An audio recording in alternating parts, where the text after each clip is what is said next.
అన్నమాట. ఇక కేంద్రం కోర్టులో కాళేశ్వరం అర్థమైందా? కేంద్రం కోర్టులో ఇక కేంద్రం ఆ గ్రౌండ్ లోనే కాళేశ్వరం బంతి వేసిన అన్న కోణంలో సీఎం రేవంత్ రెడ్డి మాట్లాడుతూ ఉన్నాడు అనమాట. అయితే సిబిఐకి లేఖ రాస్తాం, ఏది సీఎం రేవంత్ రెడ్డి అంటున్నాడు, కాళేశ్వరం పైన దర్యాప్తు కోసం సిబిఐకి లేఖ రాస్తామని చెప్పేసి సీఎం రేవంత్ రెడ్డి చెప్తూ ఉన్నారు. ఇక సోమవారం ఆయన హోటల్ తాజ్ కృష్ణాలో మీడియాతో చిట్ చాట్ చేశారు.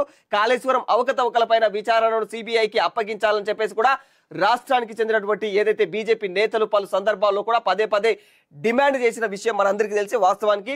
ఇక మరి ఇదే క్రమంలో దానికి సంబంధించి వాళ్ళైతే అందరూ అంటే బీజేపీ నేతలందరూ కూడా అనేక సందర్భాల్లో వాళ్ళు పదే పదే డిమాండ్ చేశారని మనందరికీ తెలిసింది. అయితే కాళేశ్వరం పైన మేము సిబిఐ దర్యాప్తుకు ఆదేశించాం, ఇక బంతి బీజేపీ కోర్టులో ఉంది, మీరు ఒకటే ముర్రో మొత్తుకున్నారు కదా, మీరు ఖచ్చితంగా మీరు సిబిఐకి అప్పచెప్పాలి, ఎవరైతే కేసీఆర్ వ్యవహారాలు ఈ కాళేశ్వరంలో జరుగుతున్నటువంటి అవినీతి చిట్టా గురించి సిబిఐకి అప్పచెప్తేనే బాగుంటుంది అంటే వాస్తవానికి వాళ్ళకి తెలవాల్సిన విషయం ఏంటంటే గత ప్రభుత్వం ఉన్నప్పుడు సిబిఐకి రాష్ట్రంలో నో ఎంట్రీ బోర్డ్ అది ఒక జీవో జారీ చేసి అంటే ఆ యొక్క జీవో ప్రకారం అంటే కేసీఆర్ పకడ్బందీ ప్లాన్ ప్రకారమే ఆయన ఒక జీవో జారీ చేసి అంటే కొన్ని నియమ నిబంధనలు ఉన్నాయన్నమాట మన రాజ్యాంగానికి సంబంధించి. కొన్ని రాష్ట్రాలకు అంటే ఢిల్లీ మినహా కొన్ని రాష్ట్రాలకు వాళ్ళ ఇష్టానుసారంగా సిబిఐ అంటే వెళ్ళడానికి వీల్లేదు, ఆయా రాష్ట్రాల అనుమతుల మేరకు మాత్రమే సిబిఐ ఆ రాష్ట్రాలకు ఎంటర్ అవ్వాల్సి ఉంటుంది కొన్ని సెక్షన్ల ప్రకారము కొన్ని జీవోల ప్రకారము. 1988 సెక్షన్ ఏదైతే ఉంటో దాంట్లో ఉండే సెక్షన్ల ప్రకారం కాబట్టి ఆ విధంగా అన్ని రాష్ట్రాలకు సిబిఐకి డైరెక్ట్ ఎంటర్ అవ్వడానికి ఆస్కారం లేదు కాబట్టి రాష్ట్రాల అనుమతులు అవసరం ఉంటాయి కాబట్టి ఆ టైంలో కేసీఆరే కాదు అనేక కొన్ని రాష్ట్రాలు సిబిఐకి నో ఎంట్రీ బోర్డు పెట్టినాయి అన్నట్టు. ఎందుకంటే వీళ్ళు చేసేవన్నీ బండాలాలు బయటపడతాయి కాబట్టి. అది ఒకప్పుడు వేరే ఉద్దేశంతో పెట్టిరు, ఇప్పుడు ఏంటంటే ఎందుకంటే ఒకప్పుడు ఎందుకు పెట్టారంటే కేంద్రం వీళ్ళ రాష్ట్ర ప్రభుత్వాల మీద హుకుం అంటే అవసరం వచ్చినప్పుడు రాష్ట్ర ప్రభుత్వాలను లొంగ తీసుకోవడానికి సిబిఐని ఏమైనా వాడుకుంటుందా అన్న కోణంలో ఆ టైంలో ఆ విధంగా పెట్టాల్సి వచ్చింది. కానీ ఇప్పుడు పూర్తిగా కేంద్రానికి కొమ్ములే ఈ రాష్ట్రాలు విరవడం మొదలుపెట్టినాయి కాబట్టి ఆయా రాష్ట్రాలు ఇప్పుడు ఆ యొక్క ఏదైతే సెక్షన్లు ఉన్నాయో వాటిని ఆసరాగా చేసుకొని ఇప్పుడు వీళ్ళు ఆటలు ఆడుతున్నారు అనమాట సిబిఐని రాష్ట్రాలకు ఎంటర్ కాకుండా. సో ఆ జీవోను ఇప్పుడు ఈ యొక్క తెలంగాణ ప్రభుత్వం ప్రస్తుతం ఉన్న తెలంగాణ ప్రభుత్వం ఏం చేసిందంటే దాన్ని రద్దు చేసి పాడేసింది. సిబిఐకి ఇక స్వాగతం పలుకుతా ఉంది అనమాట.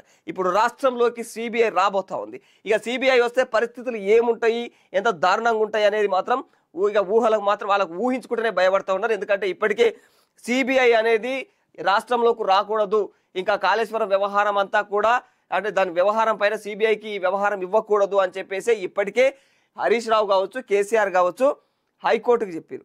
హైకోర్టు దానిపైన అంటే ఎవరైతే సిబిఐ ఉన్నారో సిబిఐ రావద్దు రాష్ట్రంలోకి అని చెప్పేసి ఒక నియమ నిబంధనలు పెడితే హైకోర్టు ఇచ్చిన తీర్పును కూడా సుప్రీంకోర్టు కొట్టి పాడేసింది. ఖచ్చితంగా వెళ్ళొచ్చు అనేది కూడా చెప్పేసింది అనమాట.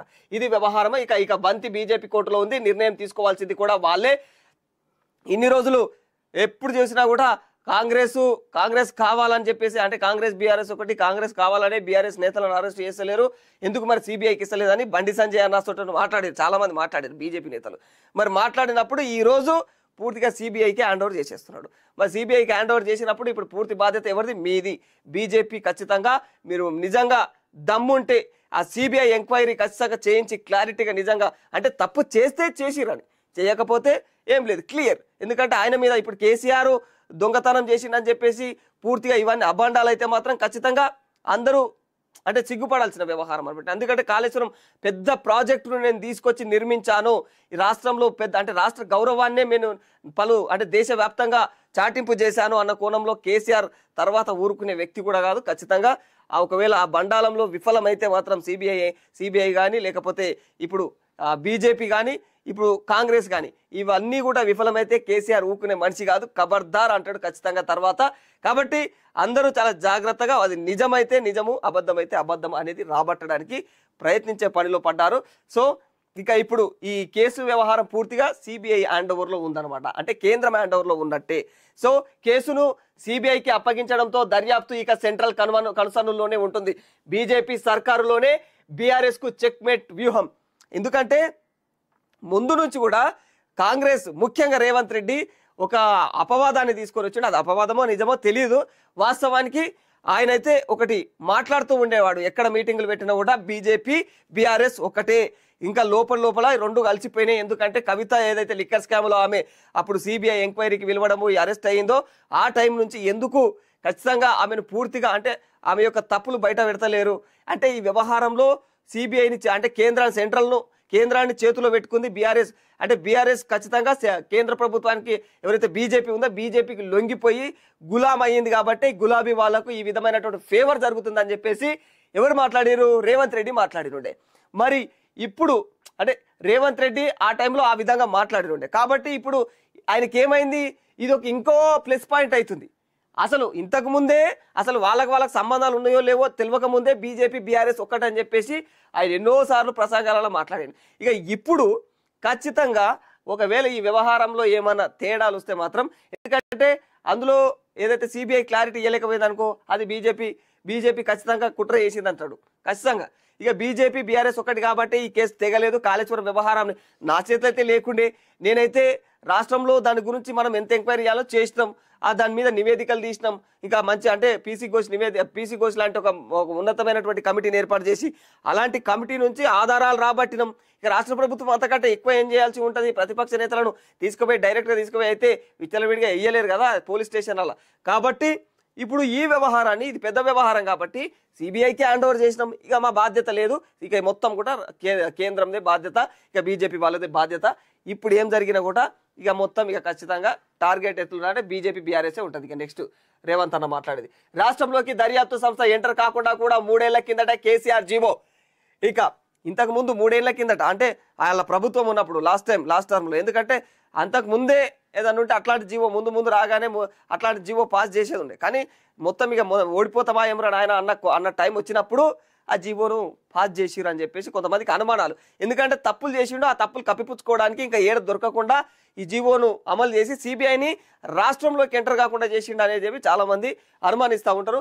అది దాన్ని క్లియర్ చేయడం కోసం అంటే ప్రజెంట్గా అది నిజమా కాదా అనేది కూడా బయటపడే రోజులు కూడా వచ్చినాయని చెప్పేసి రేవంత్ రెడ్డి మాట్లాడుతూ ఇక ఢిల్లీ లిక్కర్ స్కామ్ సమయంలో ఆంక్షలు విధించింది. అంటే లిక్కర్ స్కామ్ వ్యవహారంలో కవిత వ్యవహారంలో జరిగినప్పుడు ఢిల్లీలో మొత్తం దేశవ్యాప్తంగా హల్చల్ రేగినప్పుడు ఆ టైంలో తెలంగాణ రాష్ట్రంలోకి చొరబడకుండా సిబిఐ అసలు రాష్ట్రంలోకి అడుగుపెట్టకుండా చేసింది. కాళేశ్వరం దర్యాప్తును సిబిఐకి అప్పగిస్తూ రాష్ట్ర ప్రభుత్వం నిర్ణయం తీసుకోవడంతో ఈ కేసు కేంద్రం కోర్టులోకి వెళ్లిపోయినట్లయిపోయింది. ఇక ప్రాజెక్టు అవకతవకలపై కూడా దర్యాప్తు సిబిఐకి అప్పగించాలంటూ బీజేపీ నేతలు కొంతకాలంగా డిమాండ్ చేస్తూ ఉన్న సంగతి మనందరికీ తెలిసిందే. ఇక సిబిఐకి అప్పగించకుండా కూడా ఇక్కడే నిర్వీర్యం చేసేందుకు రేవంత్ సర్కార్ ప్రయత్నిస్తున్నదని చెప్పేసి కేంద్ర మంత్రులు కిషన్ రెడ్డి కావచ్చు, బండి సంజయ్ కావచ్చు, ఇక వీళ్ళందరూ మాట్లాడిన రోజులున్నాయి అన్నట్టు. సో కాబట్టి ఈ క్రమంలోనే ఆదివారం ఏదైతే ఘోష్ నివేదిక ఉందో ఆ ఘోష్ నివేదిక పైన అసెంబ్లీలో చర్చ జరిగింది. ఆ చర్చ సందర్భంగా కేసు దర్యాప్తును సిబిఐకి అప్పగిస్తున్నట్లయితే సీఎం రేవంత్ రెడ్డి ఓ ప్రకటన చేసిండనమాట. ఇక అన్ని పార్టీలకు కూడా ఈ నిర్ణయం అనేది పెద్ద షాక్ గానే మారిపోయింది. అంటే ఈ సిబిఐకి ఇవ్వడం అనేది ఇక ఖచ్చితంగా ఎవరు రేవంత్ రెడ్డిని అనడానికి లేకుండా చేసేసిండు పూర్తిగా. నన్ను ఎందుకు రాబాయ్, నా పని నేను చేసిన, ఇక నా వంతు నేను ఏదో సహకారం చేయాలనో ఇందులో దొంగలను దొరికేయడానికి మీరు ఇప్పుడు మీ వంతు ఇప్పుడు అది ప్రూవ్ చేయడం మీ వంతు అన్న కోణంలో ఈ బీజేపీ పైన వేసి పాడేసి మొత్తానికి. ఇప్పుడు కాగా ఇక ఢిల్లీ లిక్కర్ స్కామ్ కేసులో కవిత పేరు చేర్చినప్పుడు కూడా గత పార్లమెంట్ ఎన్నికల సమయంలో 2 సార్లు బీఆర్ఎస్ను బీజేపీలో విలీనం చేసే ప్రయత్నాలు జరిగాయనే ఆరోపణలు వచ్చాయి. ఈ విషయాన్ని కవితతో పాటు ఏదైతే బీజేపీ ఎంపీ సీఎం రమేష్ ఇటీవల ధృవీకరించారు కూడా. దీంతో రాబోయే అసెంబ్లీ ఎన్నికలలో కాంగ్రెస్ ను ఎదుర్కొనేందుకు ఈ 2 పార్టీలు ఏకమవుతాయనే ప్రచారం కూడా రాజకీయ వర్గాల్లో జోరుగా కొనసాగుతోంది. అయితే ఈ నేపథ్యంలోనే కాళేశ్వరం దర్యాప్తును కూడా సిబిఐకి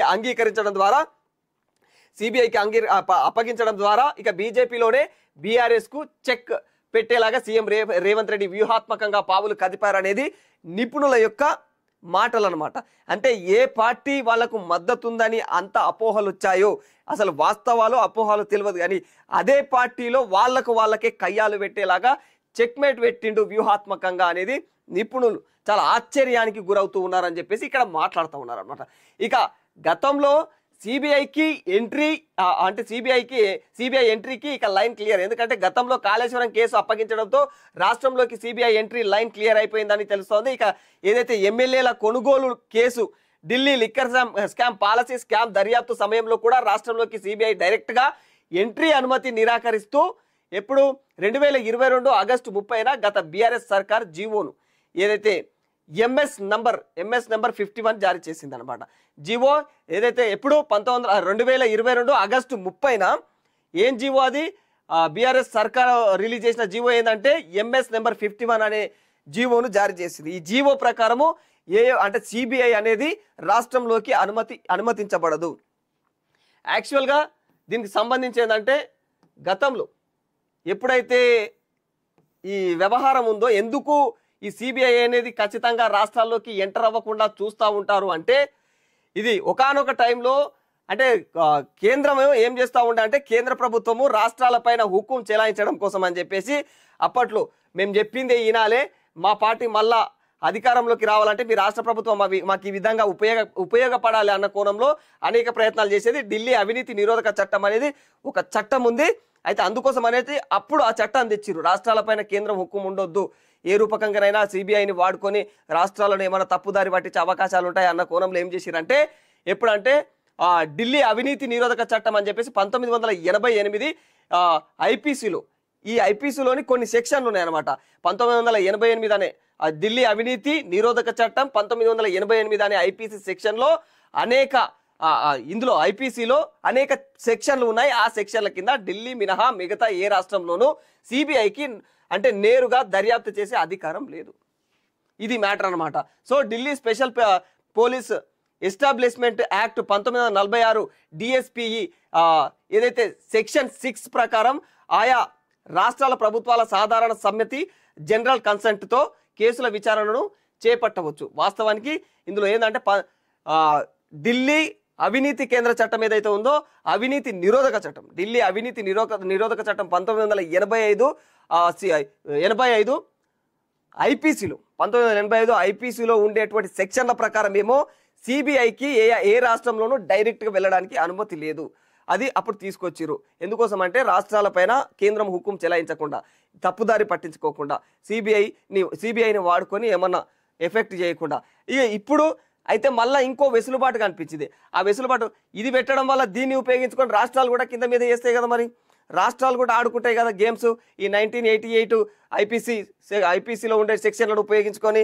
కాబట్టి ఇప్పుడు ఏం చేసిరు మళ్ళీ తర్వాత ఏం చేసిరు అంటే ఈ Delhi special police establishment act అని చెప్పేసి 1946 అని చెప్పేసి 46 డిఎస్పిఈ ఈ సెక్షన్ 6 ప్రకారము ఆయా రాష్ట్రాల ప్రభుత్వాల సాధారణ సమ్మతి అంటే జనరల్ కన్సర్న్తో కేసులను విచారించవచ్చు. ఆ రాష్ట్రం సపోర్ట్ చేసింది అనుకో, ఆయా రాష్ట్రానికి సంబంధించిన ప్రభుత్వాలు సపోర్ట్ చేసినప్పుడు వీళ్ళు ఎంటర్ అవ్వచ్చు. సో ఇప్పుడు ఇదే జరుగుతుంది అనమాట. దీని ప్రకారము అయితే ఈ లెక్కన ఇప్పుడు మళ్ళా కొత్తగా ఓ జీవోను రిలీజ్ చేసిండు ఎవరు, రేవంత్ రెడ్డి. ఆ జీవో ప్రకారము సిబిఐకి రాష్ట్రంలో అనుమతి వచ్చినట్లు అయ్యిందనమాట. ఇది వ్యవహారము ఢిల్లీ వ్యవహారంలో జరుగుతున్నటువంటి ఇదంతా తతంగం కూడా సిబిఐ ఎంట్రీకి కూడా ప్రత్యేక నోటిఫికేషన్ జీవో ఇవ్వనున్నట్టు రాష్ట్ర సర్కారు ఇక